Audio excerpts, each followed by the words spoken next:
Bismillahirrahmanirrahim. Assalamualaikum warahmatullahi wabarakatuh. Di kali ini kita bertemu di pertemuan 9 membicarakan tentang data penelitian. Kan ada dua hal yang dibahas, yaitu jenis data dan metode pengumpulan data.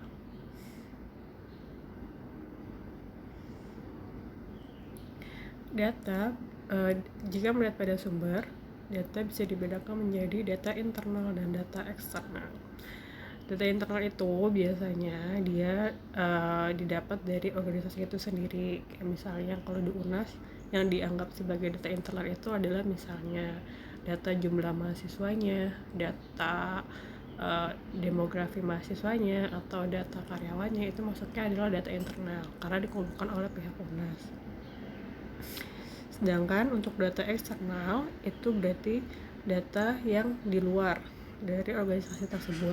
Jadi tidak terkait, misalnya kalau ngomongnya tentang balik ke data mahasiswa UNAS, jika ngomongin masalah data jumlah yang memiliki NPWP atau jumlah data pembayar NPWP, itu kan tidak ada di datanya UNAS, tapi itu adanya data di Dirjen Pajak. Nah, itu namanya data eksternal. Nah, itu biasanya apakah bisa diakses itu tergantung dari website pajaknya. Kalau saya sih bisa deh. Lalu berdasarkan cara memperoleh data dibedakan menjadi ada data primer, yaitu data yang dikumpulkan sendiri oleh peneliti. Jadi kalau misalnya kalian menyebarkan kuesioner diisi, nah itu namanya data primer. Data primer itu apa? Data langsung, data mentah istilahnya, karena belum diapa-apain kan sama kalian. Data langsung, data pertama, nggak ada orang yang punya itu selain kalian, itu namanya data primer.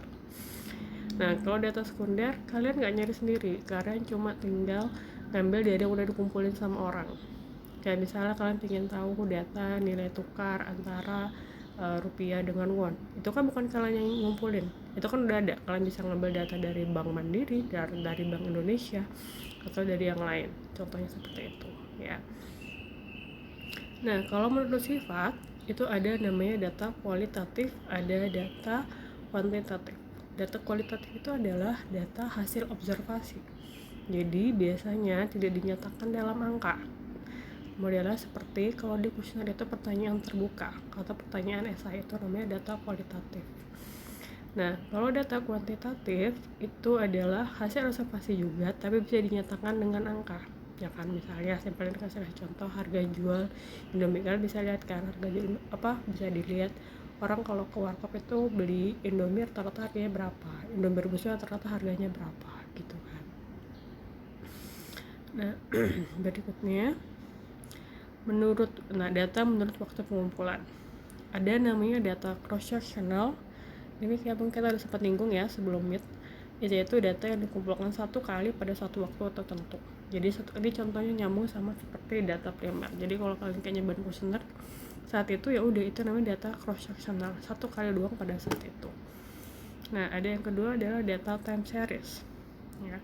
Itu jadi dikumpulkan beberapa kali atau mengetahui tren. Kayak tadi kan kita bisa ngeliat tren nilai tukar rupiah ke won, kita memantau itu misalnya dari bulan ke bulan, tahun ke tahun, kan lihat tuh nanti akan terlihat fluktuasinya. Ini seperti itu ya, namanya data time series. Nah, di data kuantitatif sendiri itu dibedakan lagi menjadi ada namanya data kategorik atau non-metrik, dan ada data non-kategorik atau metrik. Nah, di data kategorik atau non-metrik itu dia dibedakan menjadi data nominal dan data ordinal.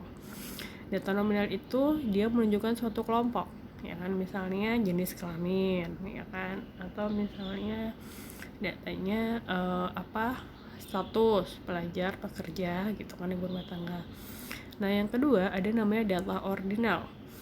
Dia menunjukkan suatu kelompok dengan memperhatikan tingkatan. Nah, ini tingkat pendidikan. Oh, tadi misalnya SD, SMP, SMA gitu kan. Kuliah S1 atau kuliah S2. Itu jadi menunjukkan tingkatannya. Ataupun kalau misalnya anak kuliahan, misalnya tahun angkatan pertama, tahun angkatan kedua, tahun angkatan ketiga.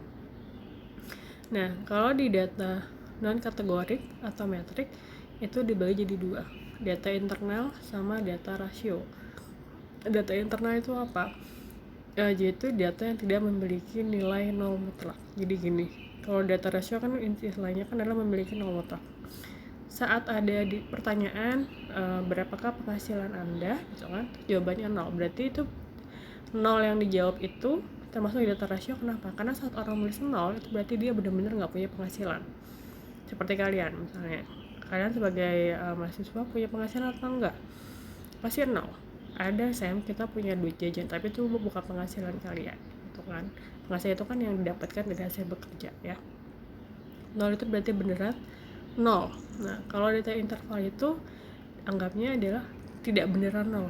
Nol yang tidak benar. Jadi ini contohnya kan data suhu. Kalian tahu kan kalau suhu itu kan ada dari minus, ya. Minus kalau data minus 7 gitu kan.